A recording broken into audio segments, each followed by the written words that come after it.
ছিলাম ওয়েল মনে পড়তেছে না কি শিখছিলাম, আপনাদের কি মনে আছে? যদি লাস্ট ভিডিওটা আপনারা দেখে থাকেন তাহলে নিশ্চয়ই আপনাদের মনে আছে। তো লাস্ট ভিডিওতে আমরা সম্ভবত ভ্যারিয়েবলস মেমোরি নিয়ে পড়াশোনা করছিলাম। যাই হোক, অনেক অনেক অনেক ইনফরমেশন ছিল এখানে। সো ইনফরমেশনগুলো আপনাদের অবশ্যই মাথায় রাখতে হবে এবং আশা করি ইনফরমেশনগুলো ইউজ করে আমরা প্রোগ্রামিং করতে পারবো। সো আজকে আমরা শিখতে চাইতেছি কী শেখা যায় আজকে? আজকে আমরা শিখতে যেতেছি, ধরা যাক বেসিক কিছু বীজগণিত পাটিগণিত জ্ঞান দেওয়া যাক। আহ, যদিও জ্ঞান দেওয়ার মতো অ্যাবিলিটি আমার নাই, আমি জাস্ট একজন স্টুডেন্ট। তবুও আপনাদেরকে আশা করি কিছু শেখাতে পারবো। সো বেসিক বীজগণিত শিখতে গেলে আপনাদেরকে C++-এর ক্ষেত্রে মোটামুটি সব কিছুই একই রকম। সো এছাড়া কিছু জিনিস পয়েন্ট আউট করে দেওয়া উচিত, তাহলে আপনাদের সুবিধা হবে। যেমন ধরেন কোনো একটা ভ্যারিয়েবল ডিক্লেয়ার করার ক্ষেত্রে অথবা ভ্যালু অ্যাসাইন করার ক্ষেত্রে আপনারা সরাসরি অ্যারিথমেটিক অর্থাৎ বীজগাণিতিক সূত্রগুলো অ্যাপ্লাই করতে পারেন। Like int this put equals to 4 and তারপরে যা আবার ইন্ট আরেকটা ভ্যারিয়েবল ইকুয়ালস টু 5 আর 4 আর 3 ইকুয়ালস টু এভাবে করে তারপরে আপনি সামেশন বের করা ছাড়াও সাম সাম ইকুয়ালস টু এটা একটা লংয়েস্ট মোটামুটি লং একটা ওয়ে, আই মিন, এবং মেসি একটা ওয়ে, কারণ এইভাবে আপনার অনেক লাইন অফ কোড লিখতে হবে যেটা আপনার জন্য হয়তো বা বিরক্তিকর মনে হবে। সো এভাবে লেখার চাইতে আপনি এভাবে লেখার পরে আপনি হয়তো সি আউট করলেন, সি আউট সাম। সো এভাবে এভাবে লেখা ছাড়া আপনি সরাসরি ইনটাকে আপনি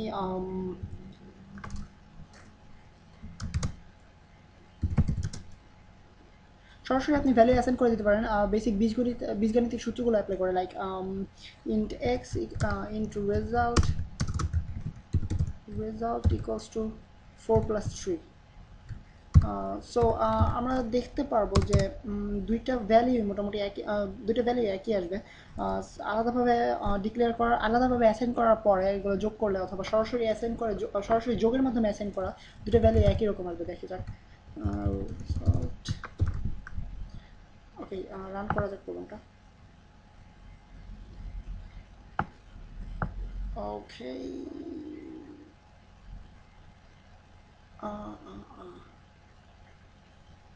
আচ্ছা আমরা শুধুমাত্র ইয়া সো আমরা একটু সহজ করে দিই। সি আউট রেজাল্ট, ওকে, দেন সাম। ওকে, এবার রান করে দেখা যায় দুইটা আলাদা আলাদা ভ্যালু, কিন্তু দুইটা আলাদাভাবে অ্যাসাইন করা, আলাদা সিস্টেম অ্যাসাইন করা, বাট একই রেজাল্ট আসতেছে।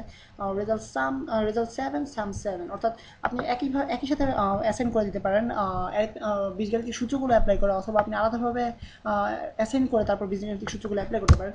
সো বেসিক্যালি যে কোনো বীজগাণিতিক সূত্রগুলো এখানে অ্যাপ্লিকেবল। সো আপনি লাইক কোন অর্ডারে আপনি কোনো কিছু যোগ করবেন অথবা বিয়োগ করবেন, অথবা ধরেন একটা ভ্যারিয়েবল দেওয়া গেল ইন্ট জটিল। সো এখানে আমরা জটিল একটা হিসাব করি, 4 × 7 divided by 3 + 1। So cout, এক্ষেত্রে আপনারা হয়তো অনেকে ভাবতেছেন যে কোন অর্ডারে করবে, লাইক 4 × 7, 4 × 7 4 × 7 3 × 7 = 21, 4 × 7 = 28। যাই হোক, দেখা যাচ্ছে গুণ ভুলে গেছি সম্ভবত আমি। যাই হোক, আপনারা হেল্প করবেন। সো গুণ করবে, তারপরে ভাগ করবে, তারপরে ওটার সাথে এক যোগ করবে, নাকি জাস্ট নর্মাল নিয়মে আমরা যেভাবে ক্লাস 5-6-এ সরল অঙ্ক করছি সেভাবে করবে, এটা আপনারা ভালো বলতে পারবেন। সো আমার আসলে এক্স্যাক্টলি মনে নাই। সো আমার এটা মনে আছে যে জিনিসটাকে অ্যাসোসিয়েটিভ প্রপার্টি বলা হয়। লাইক আমরা সম্ভবত এইভাবে মুখস্থ করতাম, বদমাস, লাইক BODMAS, লাইক সো এক্ষেত্রে আপনাকে দেখতে হবে যে আগে মাল্টিপ্লিকেশন, তারপরে অ্যাডিশন, তারপরে সাবট্রাকশন, মানে আগে গুণ, তারপরে বিয়োগ, তারপরে যোগ, তারপরে বিয়োগ।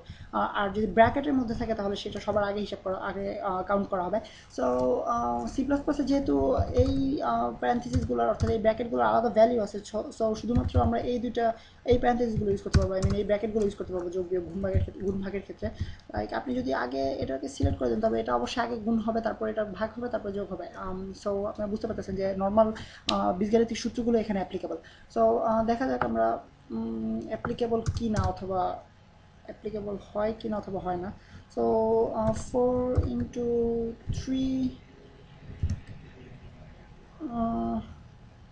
divided by 2 plus 6.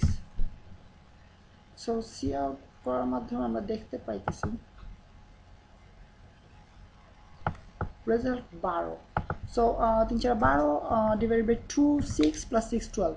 আর আমরা যদি এটাকে আগে করে দিই, ব্র্যাকেটের মধ্যে নিয়ে নিই,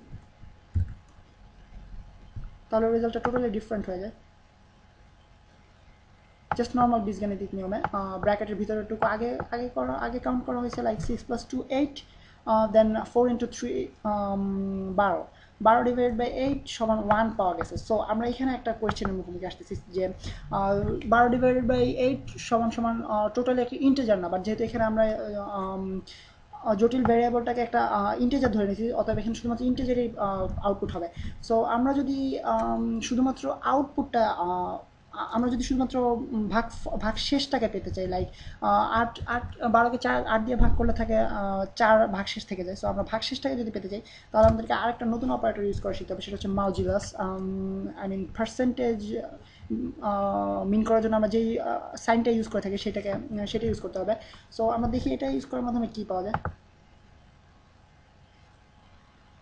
তো আমরা দেখতে পাইতেছি 12কে 8 দিয়ে ভাগ করার পরে যে 4 থাকে, সেই 4টা এখানে আউটপুট হয়েছে। সো এই ক্ষেত্রে মডুলাস ইউজ করা হয়, যা আমরা হয়তো বা আমাদের নর্মাল বীজগাণিতিক নিয়মে এটা পাওয়া যায় না।